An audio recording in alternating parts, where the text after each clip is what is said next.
Jan Nepomniachtchi regained the lead in the 2024 FIDE Candidates after his main rival and co-leader Gukesh lost a very critical game in today's round 7.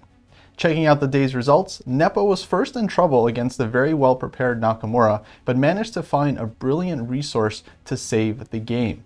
Meanwhile, Caruana was a bit worse, but managed to hold against Prague, and Vidit had big chances against Basov, but wasn't able to capitalize on his advantage. The most dramatic game of the day, however, was Firouzja Gukesh, which saw Gukesh spoil a serious advantage and end up losing in a vicious time scramble. Today's round marks the halfway point of the tournament, with Nepo leading with 4.5 out of 7, and Gukesh, Caruana, and Praggnanandhaa all half a point behind on 4.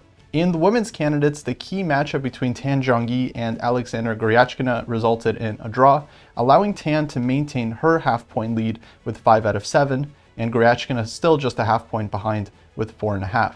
Meanwhile, Lei Tingjae won her second game in a row, defeating Vaishali, as she's now tied for 3rd place with Katarina Lagno. Jumping into today's games, we'll start with the game between Nakamura and Nepomniachtchi, where Nepo stuck to his usual Petrov, but Naka showed some fantastic preparation in this one. The two players were blitzing out moves here for quite some time, and apparently Nepo's move A5 in this position was either rare or a novelty, but Naka continued to play quite quickly here, knight to d2, bishop to e6, and now queen takes b7. And it seems like both players were familiar with this line as they started playing the next sequence of moves very, very quickly, starting with knight takes f2. If king takes f2, there's bishop takes g3 check in the position, and white loses the queen on b7. Naka throws in bishop takes h7 first, as the bishop was hanging on d3 anyway. King takes h7, grabs the rook on a8, and here black is essentially sacrificing the exchange, but gets lots of compensation on the light squares. The game continued bishop to g4, queen to b7, and at this point Nepo is starting to spend some time in this game, while Naka just continues to blitz his moves out, indicating that he had looked at this before the game. Queen e6, queen d3 check, bishop f5, and queen f1. And objectively, white was starting to look good here after knight ef3. Black does have plenty of compensation in the position, but if white is able to get his pieces out, well, he is up the exchange and a pawn. Knight g1 played by Naka, I think a pretty smart move, looking to trade off the knight on h3. Black played king to g8 as the king was falling into all kinds of knight f3 and knight g5 checks. Queen e2 now from Naka, knight e4, and here Naka tanked and played this move a4 after almost 40 minutes of thinking. He had a simpler move in the position. That would have been knight takes h3, where after bishop takes h3 check, king to g1, it seemed like black really isn't getting enough for the exchange, and white is slowly on his way to winning the game. Instead, we saw a4 with the idea of bringing the rook in via the a3 square, but this allowed Nepo to unleash a very nice combination, starting with the move bishop takes g3. And this was likely either missed or very much underestimated by Naka. The point after hg, black now throws a knight f4 check, white has to take, queen g6 check, and the problem for white is the king has to go to f1 here and allow black to win the queen with knight to g3. Because king to h2, the issue is queen g3 check, king h1, knight f2. Black is winning the queen anyway, and white's king is going to be very weak on h1. So instead we saw king f1, knight g3 check, knight takes e2, knight takes e2. And after the complications, white is still ahead here. He has a rook and 2 minor pieces for the queen, which is a serious material advantage, but his king is just too weak. And after bishop to g4, Nepo essentially proved this. Bishop takes e2, king takes e2, queen to g1. Really precise play here from Nepo. He hits the bishop, knight to b3 is played here defending, and now queen g2 check, and black is able to force a draw by perpetual. King c2, queen e4, and white's king simply can't get out of the checks. If white was given a couple moves to untangle here, he would in fact be winning, but black forces the perpetual here, and the game was agreed drawn. Moving on to the game between Caruana and Praggnanandhaa, and this one saw a surprise French from Prague. Earlier in the tournament, he was playing e4, e5, and Fabi decides to go for the advanced French. This is definitely one of the critical variations these days, but it seemed like he didn't get much from the opening. After b4 takes, rook c8, bishop b2, knight e7, knight c3. Here, Prague executes a very thematic idea, knight to a5, using the pin on the b file. Knight a4 is played, hitting the queen, queen to c6, hitting the knight on a4. So b takes a5, queen takes a4 would be totally fine for black. Instead, knight c5, knight c4, bishop c3. Maybe bishop to c1 was a possible improvement for white according to the computer, but bishop c3 is also logical, keeping the d4 pawn protected. And now b6, very precise move from Prague, forcing the knight to take on d7. And after queen takes d7, it felt like black has essentially solved all their problems. They've traded off the bad light square bishop. Knight on c4 is quite good, and white doesn't really have much of an advantage here. Bishop d3 was the continuation, g6, queen e2, and h5. Very, very precise from Prague here. He first throws out the pawn, and then he is ready to follow up with bishop h6. Caruana here played the move bishop to d2, and stopping this one because then he could trade, and black wouldn't want to take back with the rook. But here Prague just trades on d2. And after knight takes d2, bishop h6, it turns out that black is just absolutely fine here. The bishop on h6 is quite strong. Eventually, white has to move the knight in order to defend the d-pawn, and the bishop covers the key c1 square and not allowing white to control the c-file. So castles was the continuation, queen e7, unpinning, bishop a6, rook c7, rook d1. And if anyone is better here, I think it's definitely black with a very small plus.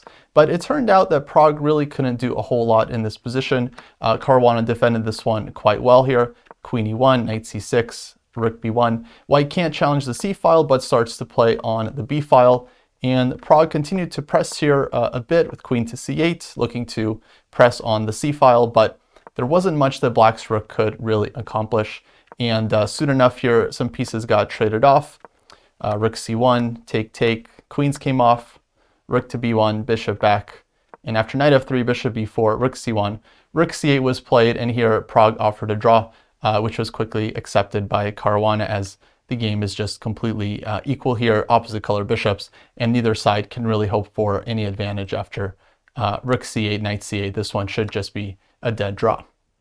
Jumping to Basov against Vidit, this one saw a Berlin from Vidit. Basov goes for the d3 line, and a pretty ambitious line with bishop takes c6 and castles, where white tries to play against black's two bishops and against black's slightly weakened structure.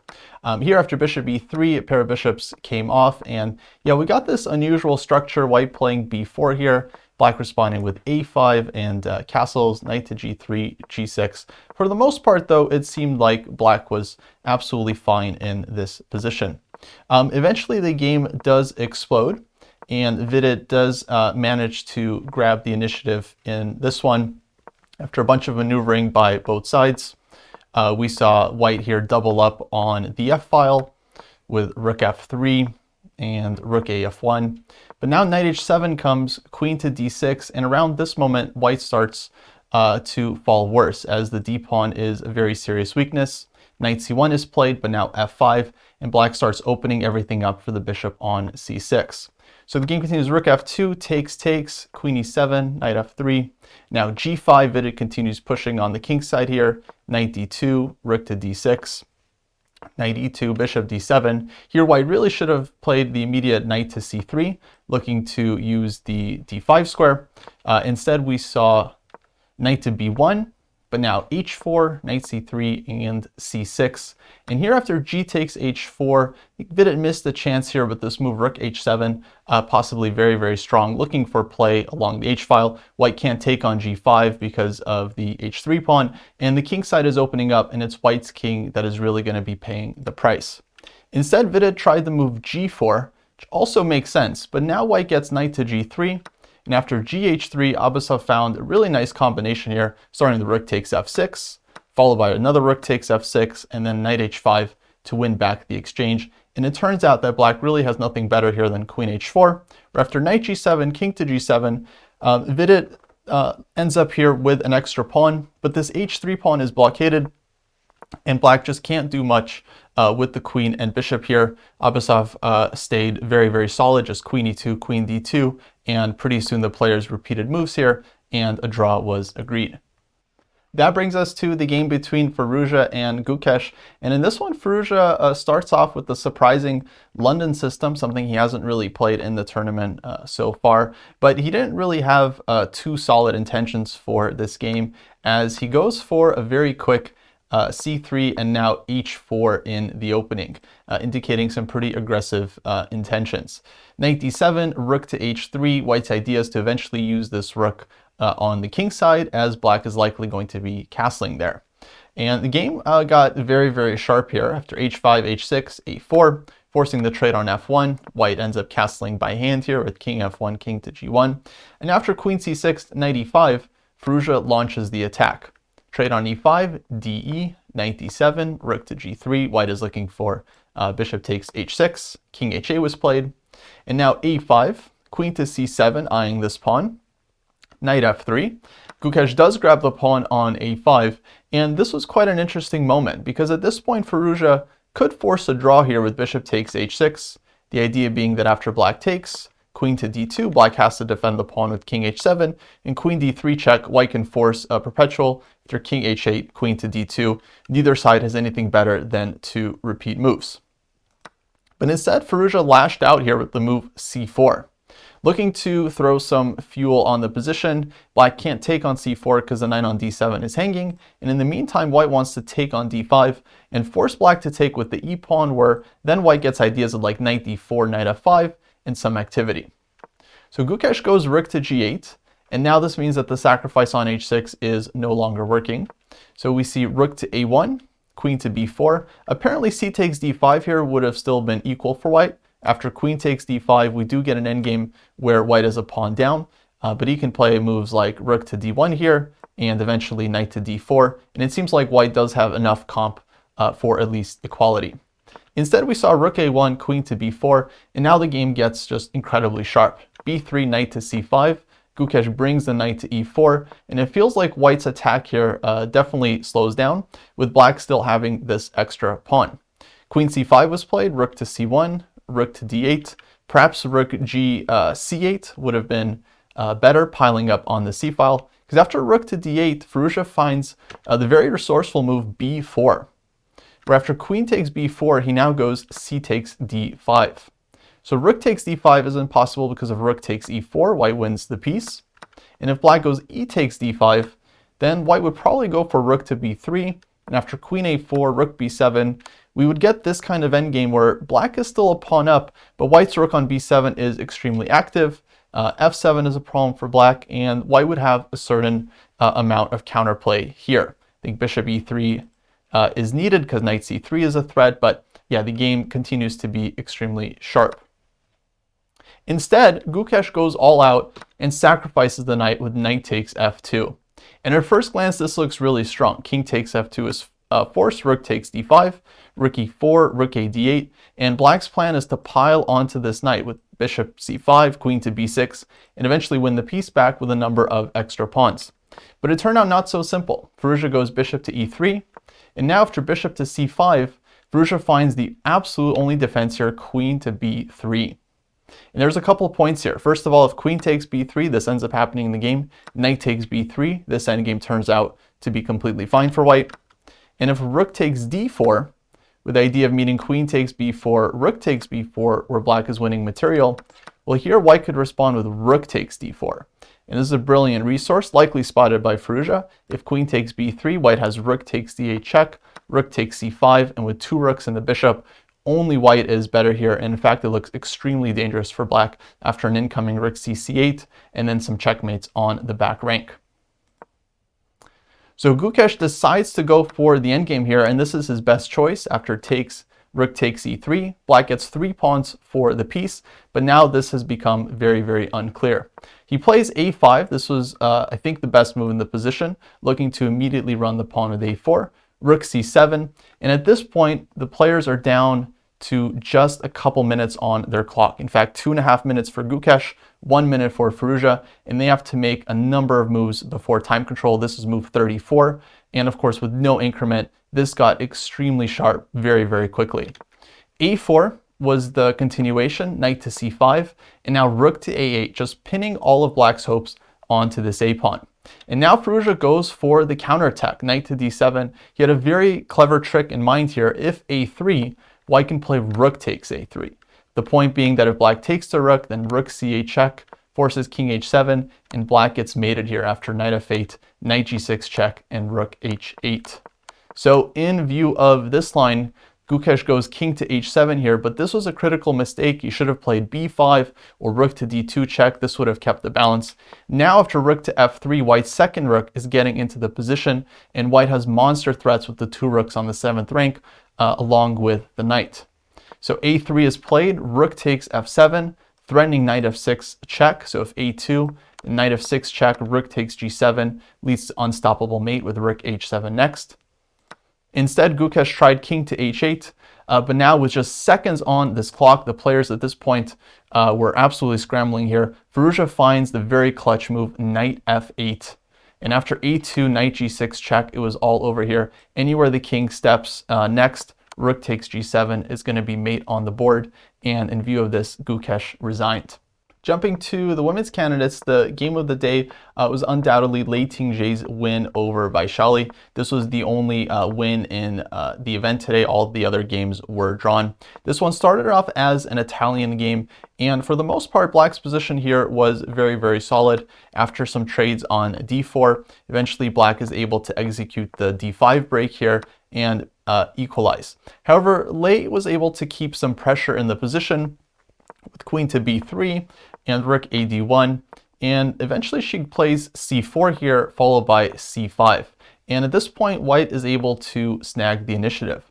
Now knight comes back to d5, bishop to c4, bishop c8 is played, takes, knight to b5, queen b8. This point, white missed just a fantastic combination, starting with the brilliant queen takes d5. The point being that if black takes the queen, white has knight f6 check, takes rook, rook takes the second rook, and here white has 2 rooks for the queen and minor piece, but because black's queen is so dominated and white's rooks are so strong, this is actually completely winning for white. Not easy to find this one. Instead, we saw knight takes a7, queen takes a7, and now rook takes d5, bishop to e6, and here Lei goes rook takes d8. And she's giving up the queen on b3, and Vaishali actually had to take this one in order to stay in this game. After rook takes e8 check, king to h7, white has 2 rooks for the queen and is definitely better here, but the position would remain very complicated and not at all easy for white to convert. Instead, we see rook takes d8, but now after queen to c3, it turns out that white's initiative on the dark squares here is actually just way too strong, not to mention that white is a pawn up. The game saw b6, and now a very, very nice combo here. First, b3 is played, black went bishop f5, and here knight f6 check was the start of the fireworks. If black takes this one, then after queen takes f6, white is hitting the rook, and if this rook moves somewhere, then bishop comes into h6, and black is just getting mated on g7 no matter what here. So after knight f6, king to h8 was played, but now another nice shot from Lei Tingjie, bishop takes h6. If this one is taken, then it's a quick mate. After knight h5 check, black has to give up all their pieces here because king h7, queen g7 is game over. So bishop takes h6, black tried b takes c5. Now bishop takes g7 was a knockout, but white's move knight h5 was basically no less strong. This forced resignation as bishop takes g7 check is coming next. Black's kingside is collapsing and the game is simply over. So with this one, Lei was able to win her 2nd game in a row and jump into a tie for 3rd place. So with that, we've reached the halfway mark of this tournament. Tomorrow will be a rest day, and then round 8 will continue this Saturday with the same pairings as we saw in the first half of the tournament, but with colors reversed in each of the matchups. So that means in round 8, we'll see Nakamura white against Fabiano Caruana in an absolutely critical game. Hopefully you enjoyed this recap, and until next time, take care.